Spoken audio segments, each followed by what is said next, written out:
Ne, so smetišča, kamor so ljudje niso smetili ravno v kuhinjah, kjer so kuhali. Ker je bilo to dan poti, bilo pa še organski odpadki so nevarni, smrdijo vsaj, če nekaj drugega. Ne.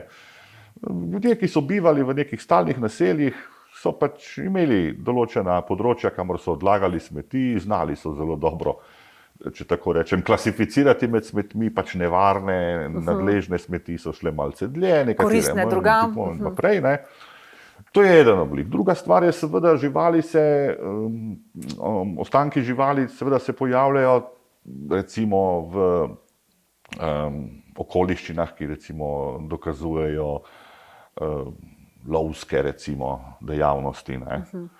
Na sledovih živalskih kosti se da videti, prepoznati različne vrste orodij, ki so se uporabljala, da so te kosti oziroma meso z njih ali katerekoli druge. Slezvali pa to, ne? Ja, potem živalski izdelki iz roževine so prisotni, ti so pač običajno za kakšna malce bolj posebna orodja, nakit mogoče in tako naprej. Ne.